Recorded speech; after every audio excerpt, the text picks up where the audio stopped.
Okay, thank you very much, everyone, for joining us tonight here at the Dearborn Library.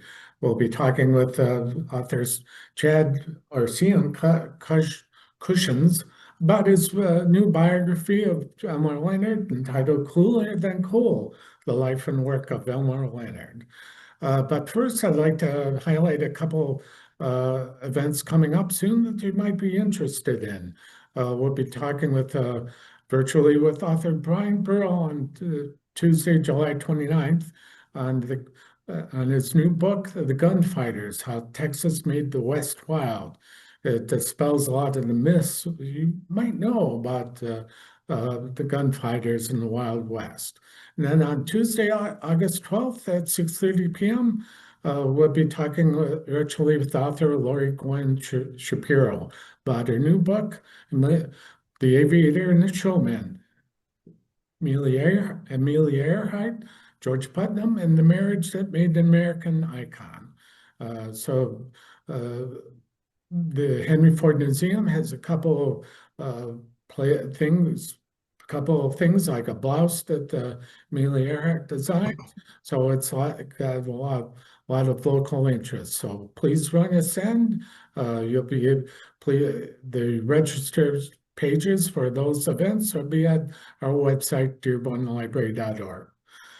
Be really glad to be talking with Cian Kushins tonight. He's the author of several books, including Nothing's Bad Luck, The Lives of Lawrence Zevon, and Beast, John Bonham, and the Rise of Led Zeppelin.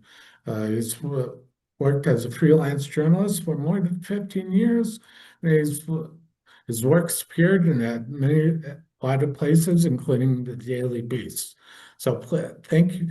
So please welcome Cian Kushins. Thank you so much for having me, sir. And Chad is fine, by the way. I'm Yeah, definitely cool with that. I find uh, a lot of people call me Dan or Danny or Daniel. You're cool with that? Yeah. Dan would be wonderful. I'm a fan of your program. And by the way, I haven't read it yet, but Gunfighters is on my queue with my library as well. So I plan on reading Brian's book in the near future. So Yeah, it's I'll be tuning in for that too. very fascinating. Did you want to be a writer when you grew up? I did from a very young age, actually. My late mother was a avid reader and a painter. She was an artist, and from a young age, I was always handed books and inspired to read. And Elmore was so this book is actually very special to me personally because he was my hero as a kid. When I was 11, I started reading his novels, even though I wouldn't get all the adult humor. He was my hero from a very young age, and I had wanted to write fiction first before getting into nonfiction. But the urge to write, because I wasn't athletic, probably goes back to 7 or 8 years old. So, yeah. Well, you speaking of Mr. Leonard when you were young, you had quite a correspondence with him. It was a very nice story. Well, thank you. I always love telling that story about him. He was a pretty special individual. Yeah. The yeah, you wrote a fan letter, and Uh, he responded personally, like a personal touch. You took the time. And then it started uh, a back and forth correspondence that led you eventually to writing this book. yeah, it's like I said, as I've gotten older, it's amazing to me to think that someone so famous at the time would have taken that time for me. I was 15 and I had been a fan of his for a few years already, but I sent a short story of mine that he had proofread and wrote encouragement and sent a short story of his that hadn't been published yet.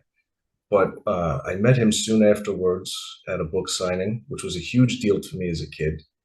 And when I had a short story accepted when I was 21, he sent a letter of congratulations. And this was a guy with five kids, X number of grandchildren, but he was a very modest and down to earth individual, which was amazing. That I'm 42 now to see how kind he was in real life, just in all aspects. It was a real joy to do a biography on somebody like that, you know.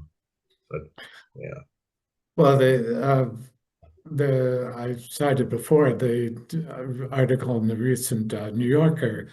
It says rule of thumb: any book about uh, Elmore Leonard has to have "cool" in the title. Would you agree? I do think so. It Elmore made it a little bit easy for me because he's so associated with that word. But the title itself is a line from one of his books, his first contemporary crime novel, 1969, The Big Bounce. I thought it was amazing. There's a scene where the lead protagonist is debating whether or not he's going to assist in a robbery. And he goes for a walk on the beach and he's deciding whether or not he has what it takes to be a criminal. And he says, cooler than cool, the pro with ice water in his veins. And Elmore was writing about crime, but that's the approach he used for writing. So I'm like, that is the most perfect title to sum up his style. So, but to me, he once said in an interview later in life that the coolest thing is just to be yourself. And I think that comes across when you see his interviews and you see the trajectory of how just being a good guy helped him in his career. So maybe that was the coolest thing about him. Well, there's a lot to be said to be yourself. That's a lot of the appeal about people on YouTube and also generally in life. If you're straightforward and be yourself, people tend to react to that like, positively. That was something I learned about him, how he conducted himself as a professional, even when his celebrity would go up and up and up, which is amazing considering some of the characters that he came up with, which is really the most memorable thing to so many people about his books. Well, uh, I'm always kind of curious because I like to think of myself as a creative person, and I tend to I'll be like, say, about to go to bed or getting in the shower, and I'll have an idea pop in my head, make a connection with, oh, we should get this guy author for a talk, or we should have this program here at the library. Yeah. Do you think his mind worked like that? From what I was told through interviews with the family and his kids, I think I think he was probably always getting ideas and always thinking. I don't think any writer or creative minded person ever really turns it off. But one of the things that I did learn from looking at his notes and looking at the structure of all his manuscripts is over the years he seemed to have a structure to when he could try and turn it off a little bit. And so the evenings were when he would try and relax at least part of the creativity, because when the morning would come, he had a fresh start where all of it was kind of bottled up. And I don't know. I think that his ideas were never stopping, but the structure of his regimen was a big part of his creative process. And uh, the discipline that it took to do that, I think, took him many, many years. That's a huge lesson that I saw from looking at his stuff in chronological order. But I do think that he was always the ideas never stopped for him. Absolutely. Well, yeah, he was, when you mentioned this one, I just, how he was very, like, the, especially when he was first starting, he'd get up at 5 a.m., write for 2 hours, help his wife get the kids ready for school, get the Catholic Mass, and then get to work. Uh, Yeah. well, that certainly can ingrain the habit, probably. But to me, it sounds funny because when you think of a great writer, you think of this tortured artist and the starving artist. And what Elmore kind of demonstrates to me is that there's no compromise to his writing, but he had this kind of business-like discipline to make sure that, in my opinion, he took the writing and the prose so seriously, but he specifically worked in commercial areas that would sell, so he'd always have the money to keep writing. And Well, that to me is a very American ideal, to be business minded, but also keep the artistry in check. And he set a good example, I think, in that way. yeah, I was reading a Strand magazine interview you did, and Thank you. you hinted at that, and it's I, how he was uh, used his copywriting experience and his Yes. business. I like how you said how words look on a page, uh, but yeah, writing is hard. It's hard to get published, and to be able to get that to do that on a regular basis is remarkable. Well, think about this. If you're in your 20s, Elmore got published for the first time, he was 21 years old, but you get up at 5 a.m. for the first 2 hours of your day, you're toiling with fiction. You go to work, you are forced to write material that you don't necessarily find interesting, but brevity, cleverness, all of those are being forced upon you to play with words like a puzzle. And then you go home and you pick up the fiction that you had. So your mind is being challenged in this creative, communicative way all day. And I think that that's one of the reasons that his dialogue is so real and this and that, because the words came so natural to him, I think. Yeah, yeah. What other things do you like about his writing? Uh, well, I'm not saying this to flatter just you or your audience, but I love how Detroit and Michigan itself is used within some of his best work. That's the primary location that he's associated with, but he also wrote a number of great novels that are Miami, and you get this sense that he really knew how to use location as a character. I am not a writer of fiction. I want to be. I still aspire to that. But as a journalist, the idea that he could paint these very beautiful snapshots of location and make them part of the characters really quick. You could tell me if I'm right or wrong, but one of the things I love about his Detroit books, if you read all the novels of Elmore's that take place just in Detroit, and you have a sympathetic view of the criminal element, but you also get the gray area of law enforcement. So everybody's just very realistic. To me, it's almost like in Elmore's best work, Detroit itself is telling its story, but it's doing it through the various voices of just all its different communities. And you have to go through all his books to kind of get that, but you get this beautiful mosaic of Detroit if you read them in that way. And that's something I love about his writing, because he was a writer of fiction, but he had like a journalistic eye for how he captured places too. Okay, okay.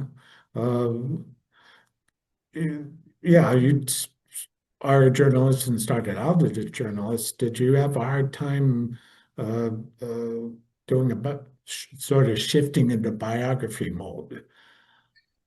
I appreciate you asking that. Nobody has asked me that before. The only person who had any, not concerns, but asked me that point blank was my agent when I pitched him the first book, which was Warren Zevon, because he said, you know how to do, you know, the facts of a story and how to use quotes, but can you pull it out? And what I love about biography is that you're almost like making a documentary film just in prose form.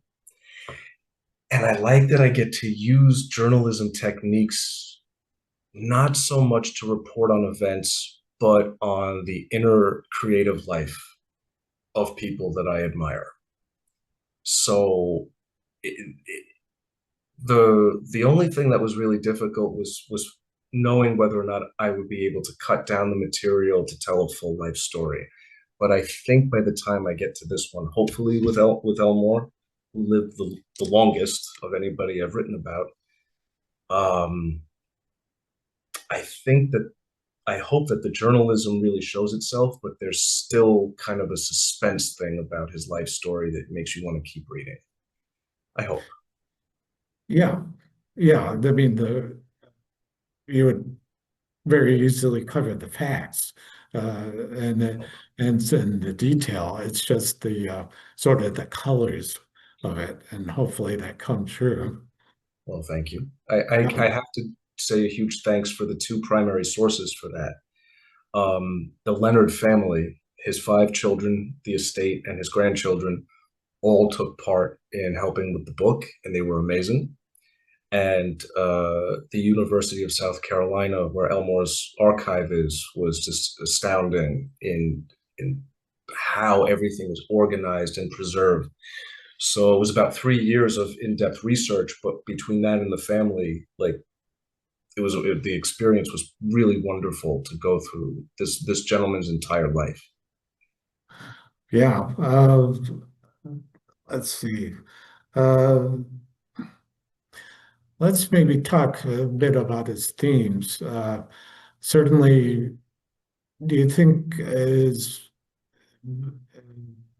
belief in his belief in Catholicism affected his writing, the themes of his writing? I personally do. He didn't talk about it in such a pointed, directed way. But when I was reading his early stories again, the Westerns, which, and it's funny because the Western genre doesn't always necessarily hold up generation to generation. I know that, even though they're fun, his do, because they have a very universal theme quality to some of it. And you see Christian themes and morality plays in his characters, even when he was at a very young age. Elmore um, was a very devout Catholic until maybe he was in his mid to late 40s. All his children went to Catholic school. He went to Catholic school, numerous ones, the whole stretch, all the way even in college.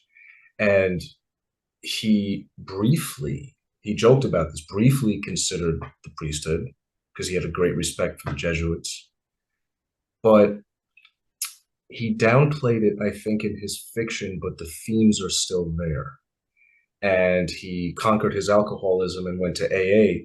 So he had like more secular spiritual beliefs from the mid 1970s on, but you still see the same Christian ideals play out in his characters. You still have clergy or corrupt clergy characters.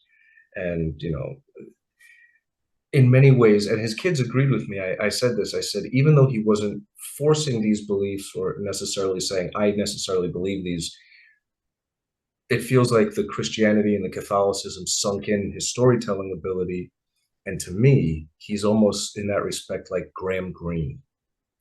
And Yeah. they seemed to agree with that. And they said, well, Dad loved Graham Greene. And I said, I didn't know that. But that made sense to me. When I saw how Graham Greene used his beliefs without writing it overtly, Elmore seems to use them in the same way, but in a very different narrative voice, very American as opposed to British. But I do think if you look, it's there. Well, and then taking a step forward, it's almost as if the themes, or at least the style, or the of the Westerns, sort of floated into his crime fiction. Uh, Very the much. the same kinds of stories, but in a different setting. Yeah. I think I think this is my own opinion, but this is based really, the fun part of this was reading Elmore's letters to his editors and his agent, because he would share most of what he was really thinking strategically spelled out to them, and he wouldn't say that stuff publicly. And when it came to switching from westerns to contemporary crime, he had to be pushed. He had to be pushed. He didn't want to give up the westerns, and I never realized that as a fan when I was younger. And he admits it later in life that by writing in a contemporary, the world building of contemporary fiction, he explained, I would have to find a way to write and compete with all the other mainstream authors. To paraphrase, meaning your readers would have so many different authors describing what a car looks like or a person that now you're competing with it. Whereas if you're a Western writer, you can rely on research and the world building is a little bit easier for you. So I find it interesting that when he switches to contemporary crime, he keeps the themes and the scenarios of the Westerns, but his writing style eliminates all the unnecessary descriptors and eliminates all the exposition that he didn't want to have to compete with other writers. And instead, he harnessed the best possible dialogue to get it across instead. And that separated him from every other crime writer that was out there. So what you said makes sense. The themes and the scenarios of the Westerns work, but he had to find a new sound once he switched to the contemporary world. And if you do look at the biography, or if you go back to his letters, it took a lot of work for him to actually do. He made it look easy, but there was a lot of creative woodshedding going on for maybe 5 or 6 years to get it where he wanted it to be. Oh, I loved his 10 rules of writing, and uh, it shows in this work, and it just, I, I, well, I loved them. But yeah, your point about writing about 1 million words before you feel He wrote comfortable, that. Yeah. it's true. It's I true. think it makes perfect sense. He said that in a number of interviews, and I didn't realize until researching this book that he did crib that line from John D. MacDonald, who had said it in an interview, and Elmore in his 20s never forgot it. But when I was a kid and he wrote to me, he did say it takes about 1 million words. And as goofy as this is going to sound, from the age of 16, my first internship at a newspaper, to my first book, once for fun, I tried to calculate how many articles times this, and it was about 1 million words. It was a very good approximate. He was right. You know, Yeah, I like the idea of lean writing, keep out a lot of adverbs, not a lot of exclamation points. Just the he nailed me for that in one of his letters. You know that I oh had a yeah, short yeah, story I saw accepted. that in the book. Yeah, in my 20s, I had a short story accepted, and I had been reading other authors at that point, and Tom Wolfe and this and that, and Elmore, in a very cheeky way, in his letter, his congratulatory letter, he said, "I couldn't help but count your exclamation points," and he said, "You're allowed one for every 100,000 words about." I counted yours. You used 37 and 9 pages. And he said, "Calm down." Yeah. Yeah, Uh, but I never forgot it after that. oh, yeah, that's like your mom and dad saying, uh, No, when Elmore Leonard said it, I actually listened. uh, and a lot of his characters popped up in other books, Yeah. and both books of his. Uh, was it just something that he liked his characters, or did he have an intent of like creating like a little land or fantasy land? Or Yeah, I know. I get what you. It's funny because I joke with some of his grandchildren are about my age. So we have like a collective memory of what Elmore movies and what books were coming out when they were talking about it with Grandpa. But I was a fan, so we remembered that. And we were joking of a number of us that it's like the Elmore Leonard shared universe, like yeah, the Marvel films. And yeah, I don't think Elmore ever did it intentionally, but what you just said makes the most sense. Did he like characters to bring back? And I think that's what it was. If he liked a character and had fun writing them and they amused him, he would look for excuses to maybe bring them back. And I could give you an example. Before this program started, you mentioned Rum Punch. That has two characters in it that appeared in a previous novel. If you've seen the movie Jackie Brown, the adaptation, Yeah. it's Robert De Niro and it's Samuel Jackson. They appear in a previous novel, The Switch, but it's not a sequel. I honestly truly believe that Elmore amused himself writing dialogue between these two characters and always wanted to bring them back. And then when the idea for Rum Punch came about, it's like, now I can bring these guys back. I've wanted to. And he definitely did that with Raylan Givens, when he wrote the story that became Justified. So that was one of his intuitions that paid off very, very well. Yeah. Yeah. He had, as a librarian, I kind of, uh, when I hear the word research, it kind of perks my ears up. And he worked with a lot with Greg Suter, Yeah, Sutter. researcher. Over 30 What years, he had a great researcher, Greg, for many years. what I guess what the I was curious as to the kind what would how much research or what kind of researches would he provide and how he would Sure. use it in his books. This was something I didn't know until I got to see it firsthand at USC. And I promise I'll try and sum it up without talking your ear off, but this is pretty That's cool. fine. Remember, Elmore's career was about 60 years. So in his 20s, he wrote his first two short stories, the Westerns, and one of them, the first one, was sent back and rejected. And they said, do your research. So Elmore went to Woolworth's in 1951 and he bought a ledger.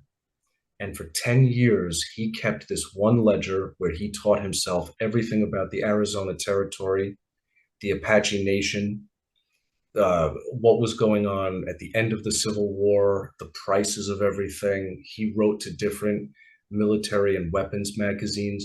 There was no internet. He had this stuff mailed to him at home, and he started files at home so he would keep this Bible for all of his Western novels, Ombre, 310 to Yuma, all the classics. The notes were kept in this one book. Then, and this is until his brief hiatus in the 60s. Then, when he starts his contemporary crime books, in the early 70s, he is a screenwriter and starts doing all of his research himself, but it's an exhausting exercise that takes up almost all of his time. And he has very little time to focus on fiction because that's fueling his screenwriting. Almost done, I promise. He reconnects, but there is a timeline to how his research evolved, and it's pretty fascinating. So he had done all the Western research himself, and he had a very high standard. He starts the contemporary crime books in the 70s, and he reconnects with a buddy of his from the University of Detroit named Bill Marshall. They were classmates. Since that time, Marshall had become a private detective in Florida. Just by coincidence, that's all Elmore needs to hear is an old friend is now working with criminals in Florida. I have to reconnect with this guy. Their friendship is rekindled. Elmore visits him, and you get these really cool books about Detroit and Miami and Florida in the 70s and 80s. But I think Bill Marshall, as a professional private investigator, would put together these very comprehensive packets of research for Elmore. He would get street shots. He would get schematics of things. He would find all this great stuff. And Elmore would actually, like, at the beginning, he would hire his friend to do professional PI work to reconstruct, some of those books from the 70s. Then he met Greg Sutter, and Greg Sutter for 30 years was just this intense, awesome researcher. But I think that Bill Marshall had set a standard of the type of research packet that Elmore needed. Greg Sutter started with that as like a template and then just expanded on the type of field work that he would do. I honestly think Elmore, as much as he loved research, I think he loved using research more than gathering it. because he hired Greg Sutter around the time that he married his second wife, and I think that he wanted to have more time at home to focus on second marriage and the novels that was starting to really sell at that point. So having a professional researcher to do the first wave of the work made so much more time to just produce quality fiction. And he worked for decades to have that opportunity. I know that was a long answer, but the story of Elmore Leonard is pretty much how he worked to become independent to work at home, and how he used research is actually a huge part of how he was able to keep it sustainable. Well, you talked about how, especially in the later novels, how he wrote outlines for plot outlines for the stories, three act structures, Yeah. different things. I was curious as uh, how he used the research to, if you knew how he used the research to uh, put it all together in a story. From what I saw with Elmore, because remember, he always famously said, "I don't outline anything." He wasn't lying, because when he would say that in interviews were the time periods where he didn't outline. But in the 70s, when he was a screenwriter, he did, because that's when you would have studio heads and producers asking point blank, what are the themes? What is the structure of this? Because they were putting together their finances. So he had to put together these types of creative devices that were not how he usually worked. But he did use it to his benefit in a few areas when he started working specifically with Greg Sutter, from what I saw, because Greg was providing research and they didn't really have their rhythm down right away. So Greg's research would really help shape some of the characterizations in some of those early ones, especially Split Images, their first collaboration. Later on, when Elmore was a little bit up there in age, he got very ambitious with some of his later books, and they're some of my favorites because I think when he wrote historical novels, it was really worthy of his talent to do those type of epics. I mean, like Cuba Libre, The Hot Kid, which is Prohibition era. Um, I give huge credit where it's due. Greg Sutter had turned out some huge historical research that Elmore used to great effect with his world building, but those books were not outlined. Those were examples where Elmore just let the characters dictate the story for him. He was in that groove at that point. And he had quite a relationship with some of his fans. Uh, Fan letters, yeah, and others. How you mentioned how a librarian at the prison said, "Oh, one group doesn't care, but the other group really cares." yeah. Oh, I love that. Well, actually, this is the most amusing thing to his. I didn't mean to cut you off. I'm sorry. Oh no, no, it's fine. I'm done. I am so honored that when I was a kid, he did correspond with me, but I was not the most colorful fan letter that this guy ever received by far. Elmore would get letters starting from when his real fandom started in maybe the late 70s, when he started to really get noticed. Uh, Angry housewives who didn't like his foul language.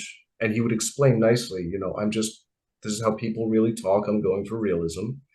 Or one woman wrote a letter where she said, "My husband is complaining that I'm spending too much time in bed with Elmore Leonard books." So I told him, "Will you get my attention then?" He would get letters like that. He got, and what I think is the best, and this amuses his family a lot, is that Elmore got almost an equal number letters from law enforcement officials and inmates, both of whom loved his books and the accuracy of how their communities were portrayed. Some people thought that Elmore did time in prison. He did not, but inmates assumed he did. One inmate wrote to him to say what type of inmates read his books. Like, the crackheads don't read your stuff, but cokeheads really like what you're doing. heroin addicts enjoy your work. He would get really, really unique fan letters in that way. He saved everything. And I think he was just always very, very amused that his stories reached such a really diverse demographic, that people saw themselves in all of these characters that he created. Uh, Speaking of law enforcement officers, I just wonder how was he able to get that kind of access that he did? This Uh, is this is awesome. This was an epoch in his career. In 1978, he was commissioned because he had just started to really come into his own as a contemporary writer. He was commissioned by the Detroit News to do a feature story. And he wasn't a writer of nonfiction, but it was a prestigious commission job. Why not? It was for their Sunday magazine. And they arranged for him to do ride alongs and spend a lot of time with the homicide detectives out of Squad 7 Squad. And he got along with them really well. And he had never done that type of journalistic research with access, like you had just said. But the newspaper set that up for him. And afterwards, he didn't stick with nonfiction, but what he saw inspired arguably his first like incredible novel of the next decade, because he did a fictionalized version of what he saw with City Primeval High, or I mean, City Primeval is the real title, but the subtitle is High Noon in Detroit. And it all got inspired from that one time where he got to spend this weeks, something like 3 or 4 weeks with the homicide detectives, and they got along really well. He asked the right questions, and he was very respectful when they showed him, the modern process. He couldn't believe what he saw, like a tragedy every night, and it set him off for years on new themes to write about. do you, this may be a hard question, but do you have a favorite book of his? Always the hardest question. Get Shorty, the novel, has a special place to me because that's the first one my mom got me when I was 11. Because the movie was coming out and I was very impatient, So she got me the book and she said, "Here, this will keep you busy until the movie comes out." So that was the first one I read. But as I have gotten older, I have a real appreciation for some of his more complex novels, like Freaky Deaky. Um, and when I said before, Cuba Libre and The Hot Kid, the historical books where, see, here's the thing. You have this famous quote about him where Newsweek said that the Dickens from Detroit. But I think, and I'm not trying to sound pretentious, but if you put his novels in chronological order, you get like the history of America from the end of the Civil War all the way to the War on Terror. He covered so much ground through these really weird, unique characters. It's more like Balzac. And with that in mind, I love his historical fiction. So as an adult, I go back and I reread Cuba Libre and The Hot Kid and some of those ones more often than not, because I love what he did with the research. So those might be some favorites right now, but Get Shorty has aged very, very, very, very well. Just a couple more questions. I'm having fun. Is I don't get tired talking about Elmore Leonard. oh, hey, you're it's late at night for where you are. Uh, is Dustin Hoffman shorty? What was that? I'm sorry. Is Dustin Hoffman shorty? Oh yeah, no, he really was, and he came clean about it years later to Elmore's granddaughter Megan, who is a film producer, and they met at a red carpet premiere. This is her story. And she told me, she said, I bumped into Dustin Hoffman, and she has a different last name, but she said, I'm Elmore Leonard's granddaughter. And he said to her, he goes, "Well, you probably wouldn't want to work with me. I'm Shorty." He acknowledged it right away. He knew. Yeah. But Well, but well, that Elmore, here's the thing, if I may. Elmore always had two jobs at the same time, and this is a great example for any aspiring writer. The novels and any of the fiction was always the most important. When he was writing westerns, he staked himself with advertising and copywriting. When he finally started to make some sales to Hollywood as a screenwriter, he always considered screenwriting a job and the novels to still be the most important priority to him, I think, from what I saw. Um, Sorry, I didn't mean to get off track there with that. Well, you were talking about how uh, he treated work. Oh, with Not, Hollywood. yeah. Here's the thing, when he was writing fiction, he was amusing himself, and he had a very easy time with editors. Anytime he worked in Hollywood and it was work for hire, he was treated very, very differently by producers, by, you know, so his treatment, he didn't complain about it, but a good number of the incidences that had happened to him, first with Burt Reynolds and the film adaptation of Stick, and then Dustin Hoffman with La Brava that was supposed to happen. It was these huge debacles, one after the other, that kept keeping him away from writing his fiction. And he wasn't a bad guy at all, but the frustration mounted because he wanted to be working on the novels. And Get Shorty was really the product of that. Well, yeah, you talk a lot about in the book about it seemed like a job working with producers and screenwriters like it always is. But and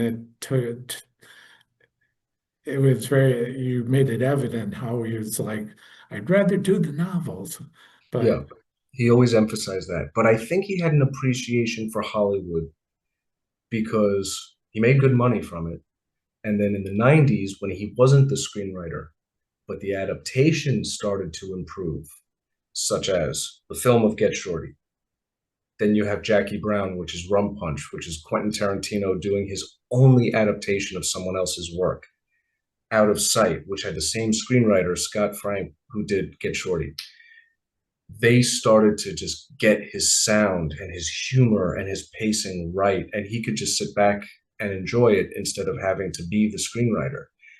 I think he started to enjoy the concept of Hollywood when he was older because he didn't have to be at ground zero working on the films anymore. And that made a big difference to just sit back and enjoy the fruits of it instead.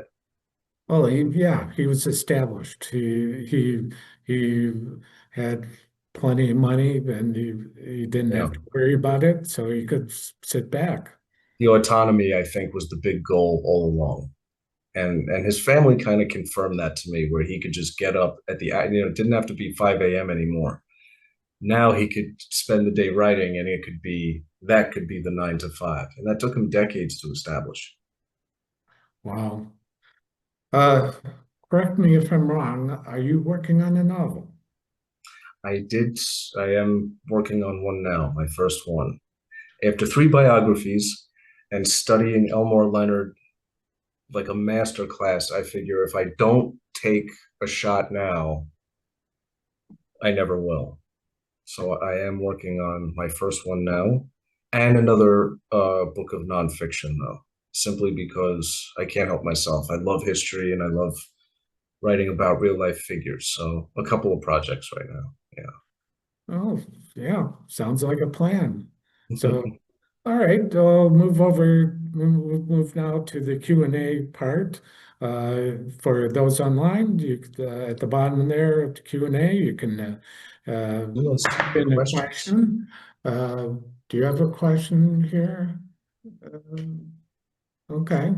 Let's see. Did I miss something that I'd like to cover? Uh, let's see. I could add one thing if it's okay Yeah, with you. go for it. One of the best discoveries at USC when I was doing the research, I have to do a shameless plug if it's allowed. Uh, to celebrate what would have been Elmore's 100th birthday, his centennial in October, HarperCollins Mariner is releasing his final posthumous work. It is a Wow. novella length story that he wrote in 1970 called Picket Line. It was an aborted film, and he left behind a manuscript that was meant to be published as an ebook in 2000, but the plans were dropped at the last minute. But now it is going to be a hardcover edition in let me see. So it comes out September 30th. So any Elmore Leonard fans and aspiring writers, I think, would get a kick out of it because it's interesting to see him at that juncture where he's developing his new sound. So had to put that out there. The last Elmore Leonard book comes out for his birthday, September 30th. Cool. The very last thing you worked on was half done when Blue they, Dreams. uh, is there any plans to, or release that in some form? No, unfortunately, I can't speak for the estate, but I spoke to his son Peter Leonard about that. He's a wonderful novelist himself and did the one and only Raylan continuation novel, Goes to Detroit. And he said to me, he goes, Dad's last unfinished work is sacred. We don't want to touch that. But I will say one of the big thrills of researching this was getting to read the manuscript. And I have to tell you, I don't think anybody but Elmore could finish it. But it is such a shame because I'm not going to get political, but if you look at the headlines in the news, it is astounding to me that when this man died, he was writing a novel where the chief villain is a corrupt, racist ICE officer. And it's so relevant today that if this book had been finished, I honestly think his readership would be astounded at what he was reading when he passed away. Wow. Yeah, Uh, very current, the story that he was working on when he passed. yeah, yeah. Um, yeah, any other questions out there? Okay. Well, I covered it. Oh, all right. Yeah, check that. Let's take a look here. Let's see. Come on, where's the, Behave and try to touch bad.